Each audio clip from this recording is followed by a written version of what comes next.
Ahora quiero pasar a hablar acerca de cuál es la importancia de la forma en la cual nosotros adoramos al Señor. La forma, no el contenido. La forma, el estilo. Esto tiene que ver con la reverencia. La reverencia tiene mucho que ver con la forma, el estilo que nosotros usamos para adorar al Señor. Ujú, Una de las cosas que nosotros a veces no nos damos cuenta es que la manera en la cual nosotros adoramos a Dios, esa manera le da forma a nuestra fe. En la manera en la cual nosotros adoramos al Señor nos crea un criterio de Dios. La manera en la cual usted adora al Señor le crea a usted un criterio de Dios. Le hace un concepto de Dios en su mente. No solamente la doctrina, el contenido, sino la manera. Por ejemplo, si usted está en una iglesia donde las personas no están prestando atención al culto, donde que tú miras al lado y está en el teléfono, miras al otro lado y está ujú. durmiendo, miras al otro lado y aquel está conversando, miras al otro lado y aquel tiene cara aburrido, y miras al pastor y el pastor está totalmente desconectado porque se ve que está ese culto domingo tras domingo. Eso a las personas les crea una imagen de Dios porque eso nos hace pensar a nosotros que Dios es así, que está ok, que está bien venir a la iglesia y soportar todo aquello, ¿no? De esa forma.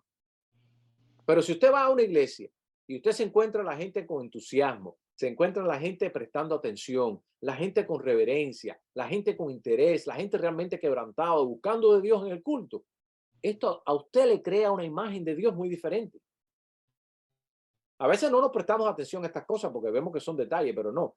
La manera en la cual nosotros adoramos nos le da forma aún hasta nuestro concepto de Dios. Entonces, si usted adora a un Dios santo, con fines paganos, eso no concuerda a la lista con el billete, como decimos. Pero si usted adora a un Dios santo de manera santa y reverente, y a un Dios que nos ha dado la victoria, con victoria y con entusiasmo, totalmente, la imagen nuestra de Dios en nuestra mente cambia. La actitud nuestra con respecto a Dios cambia. Entonces, tan importante es el asunto de la adoración. Eh, eh, eh, eh, También es importante, mis amados hermanos, notar en cuanto a la forma, que a veces no nos ponemos a pensar que nosotros llegamos a imitar lo que adoramos. Nosotros llegamos a hacer lo que adoramos.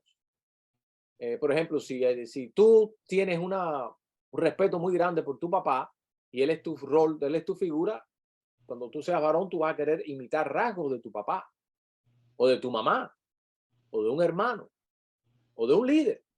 Entonces, la manera que nosotros adoramos al Señor nos hace imitar a Dios hasta cierto punto, inconscientemente, no necesariamente conscientemente, a veces consciente, pero inconscientemente, ¿no? Si tú no crees que Dios le da importancia, por ejemplo, a la organización, al orden, al respeto, a todas estas cosas, usted va a vivir una vida así. Esa es la manera suya. Pero si tú reconoces, espérate un momento, Dios es un Dios de orden, Dios es un Dios de...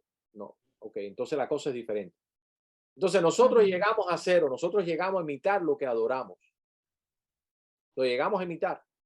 La máxima expresión de Dios, obviamente usted, si, mire, si usted sirve a un Dios cruel, tú vas a ser cruel. Si tú sirves a un Dios depravado, si esa es la imagen tuya de Dios, tú vas a ser... ¿Por qué los romanos esta gente vivían así en el mundo greco-romano? Porque los dioses de ellos, mire, los dioses de los griegos y los romanos eran personas, eran seres crueles.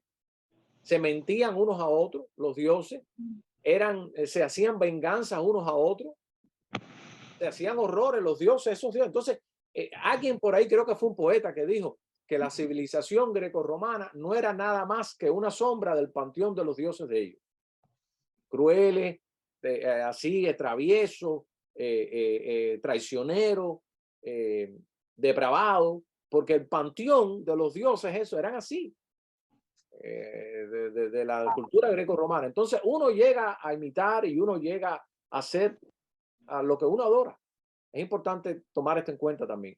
Y lo otro es que uno llega a imitar y hacer la manera que uno adora, cómo uno adora.